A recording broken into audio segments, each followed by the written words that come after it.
Future State, Superman, Wonder Woman, issue 1. Dan Waters writing with Ilia Del Duca on the art. Or is it Ducha, maybe? Is it a Ducha sound? Finally, no backups. Duca or Ducha? Yeah, no backup on this. This is just a straight, regular size comic book, which is neat.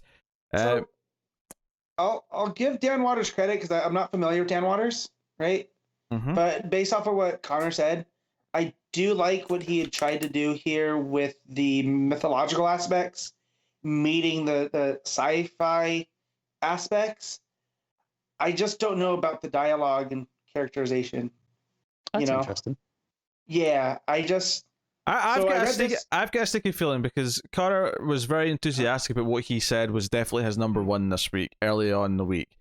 And I immediately assumed it was this one, so I've got a feeling that Connor's about to be extremely positive. And I am going to be very positive, and I will be very intrigued as to hear as to your critiques, like genuinely. Yeah. So I like the story. I just felt like the voice for John and Yara were both a little bit off compared to so I read this and then I read Justice League this morning, and I just felt like Williamson almost had more of a vibe on those two characters. Mind you, it's not like I know much about Yara.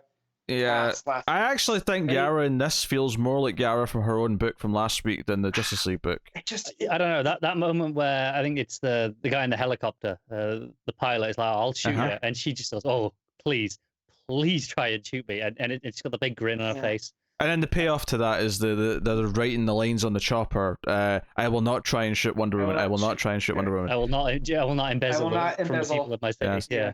And no, that was spot on. But it was as they started interacting. I don't know. It just felt off to me. And it's weird because these are the only two bases we have to compare as to what is an interaction between Yara and John like. Yeah, because ultimately I prefer this one. It's kind of weird because we're at a point now where we don't really know what Yara's like interacting with, because at her own book she was only interacting with other mythological beings. She's not, the idea of her interacting with people on the regular Earth and other superheroes is something we're only getting this week between two different books, and we don't really know which one is maybe the more preferred or the more accurate, or which one's going to be the more consistent, consistently stuck to as we go forward. And to me, her interactions in this issue with John kind of gave me some vibes of maybe what to expect from her in terms of what she thinks of the real world, and the idea that she's very defensive of the idea of these mythological beings, this moon, the sun characters, that them existing when John doesn't really kind of John immediately assumes it's like a mix-up situation, like, oh, it's maybe it's an imp, someone pretending to be a sun god, he doesn't believe immediately from Drift and stuff, and then but he's fully able tyrant son, that's a thing. So I did like the dichotomy there. There's a lot to like here. I don't know. It felt off, and it wasn't because I read Justice League first or whatever, but just reading this, I don't know. It didn't flow. I don't know. I will say I like this quite a bit. I don't have quite the same hard-on for it that I think Connor does. I will say I think a lot of this that I really want to praise as well as the art and some of the flow. There's the page early on where Yara jumps up to the helicopter to catch it, and the way it's split into the 4 vertical panels, and it jumps across and then follows back through. Oh, I really love that layout and the way it transitions through. The layouts are very good. I will critique some of the faces are a bit off for me. John, very blocky. Yeah, after John puts Good Morning Metropolis in the sky, and I love the idea that he does that every morning. That's a nice touch. But the middle panel in that, when he's sort of looking around over his shoulder, I think his face and head look really weird. I actually agree that there are the odd panel like that, and it's weird because there are other moments where it's so nailed. Like that one that I said I loved with Yara, grinning, or please try and shoot me. Directly above that, there's 3 panels. The middle one, her face looks like a bit puffy, it's kind of the best way to describe it.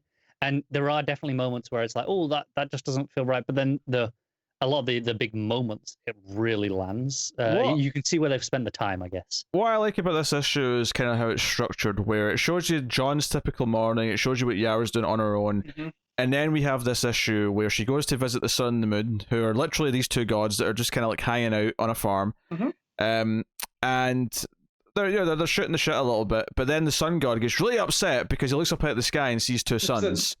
Right? He's like, wait, who is this menacing second imposter? Who is this asshole? So he gets on his flaming lion thing or whatever horse. He is. Yeah, whatever that is. Yeah. I did like actually. I did like the little corrective thing when Yara's trying to ride the moon's animal, and she's like, "Oh, you're just like my stupid Pegasus. I'm going to do this on my own," and just sort of leaves it. I like that corrective because that was one of the best jokes in that issue last week was the Pegasus stuff. But yeah, we're introduced to this Solaris, this artificial star that has fought John many times. Because even when Yara first sees it, goes, "Oh, this is one of John's villains. This is one of his rogues gallery," which is a really neat idea actually. The idea that he's got his own rogues gallery that he's built up over the years.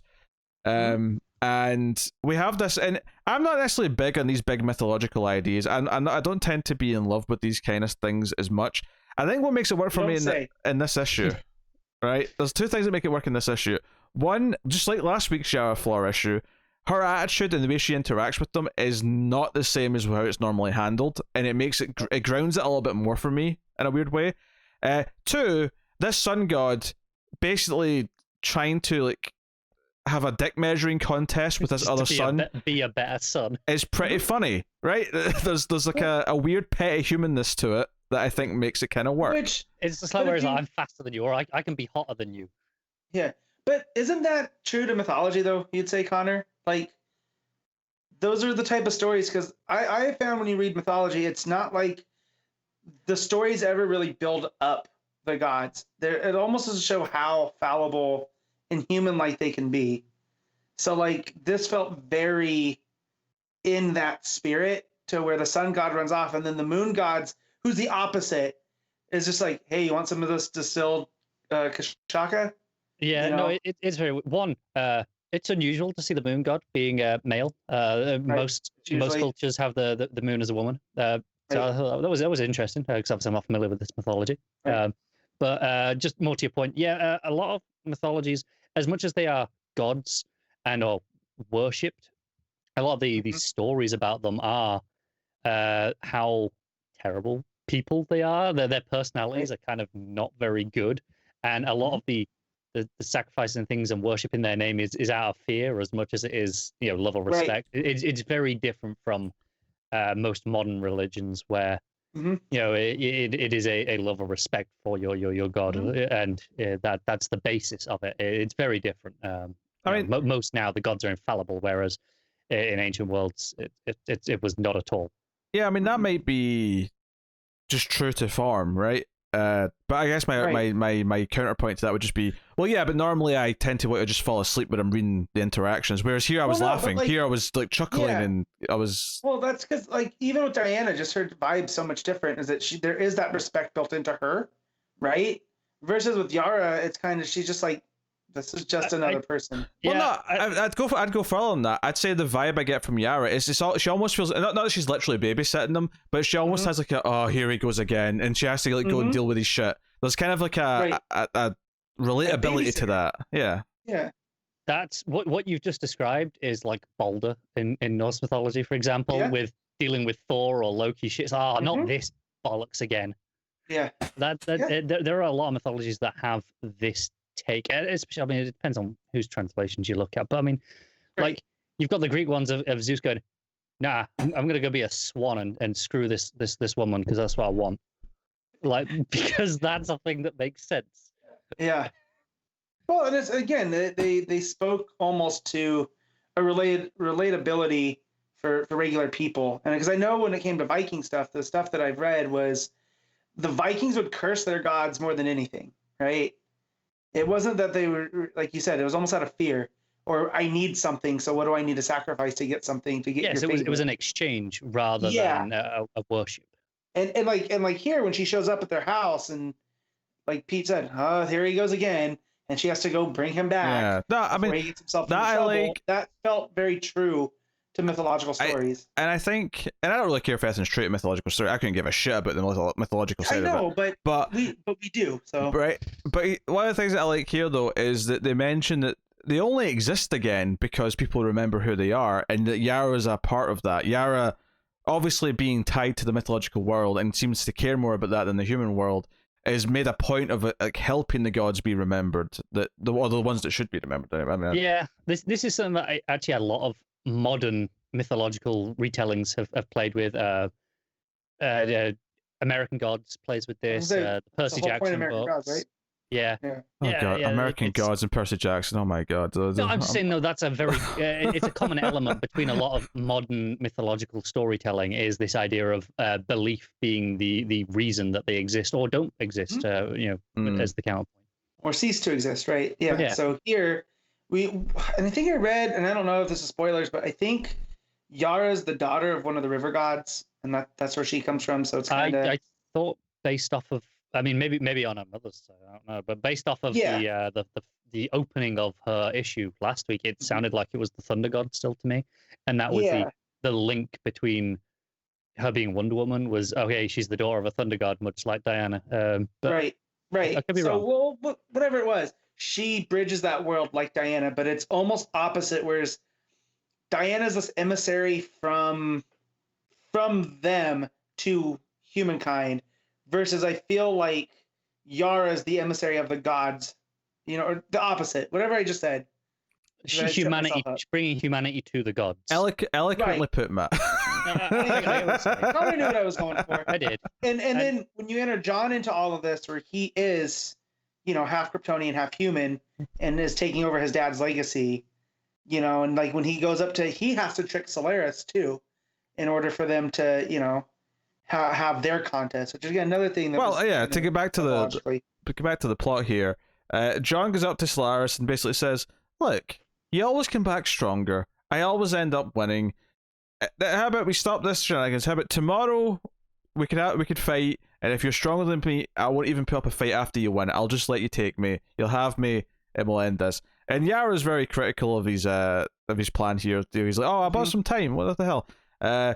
But it's when he goes up to do his message in the sky, so it sort of bookends the book, because he goes back up in the morning to do that after they're having breakfast, and she's kind of pissed at him, where he is, we don't really even see exactly. So, if anything, it's his heat vision kind of malfunctions, because, as he mentions earlier, his powers have been like fluctuating both up and down, because the sun's been acting funny, because the sun god's doing weird stuff with the sun. Well, because, Solaris has red sun energy built in, as well as the yellow sun, so he's getting, like, depowered and then overpowered, so it's just like up and down with the volume knob. Yeah, so at the end of the issue, he goes to like make his image in the sky, but when he fires his heat vision, he ends up like flipping backwards and like burning the corner of a building. It feels like his flight loses out as well. He looks like he's falling. I got that he fired his heat vision and it spun him, like he sort of spun back that way because it was so powerful. It was the final panel that gave me the impression of falling. The angle of it, but I could be wrong. I mean, we'll find out. I suppose it's starting next issue, but I got that it was so powerful that he kind of like was spinning like, out of control, in the same way that a car that's drifting might spin. Out of control. No, I'm with you. So that's where we end the. So they're calling this the planet's finest. The story. I thought it was pretty strong though. I thought it was a good bit of character building for both characters. I think mythology stuff that I typically don't like, I've enjoyed in both this and last week's issue with Yara. So I think that's a very good sign for me that it's making ideas I don't typically find to be that palpable to be enjoyable so far. Although I don't really care about the nitty gritty of it like you two do, when you start comparing it to stuff, and I'm like, oh, whatever. But yeah, it's not bad. Not bad. And I agree with the action and the art layouts. It's just the faces for me weren't always super hot. That's fair. All right, Matt, what are you rating Superman Wonder Woman? I'm giving this one a 7.5. Connor? I'm going to give it a 9. Yeah. I was tempted with the 8.5. There is the odd face that pulls it down, but overall, and all the important moments land enough that I kind of got past them, I guess. But yeah, I love this. Yeah, I'll probably go with... I'll go with straight A. I think I'm impressed with how much I actually enjoyed the God stuff, because see, when she went to go see Gods, I was getting kind of like shades of like the New 52 Wonder Woman that I did not like that much. And I was kind of like, oh, okay, so I'm going to talk. But then it doesn't gods. Actually play like that at all. No, it doesn't at all. It feels so different. I will say, no matter what else happens in Future State, everything else could be a complete failure. The fact that we got Yara Flora out of it, and there is this is going to be a thing that goes forward, is like, no, this is worth it.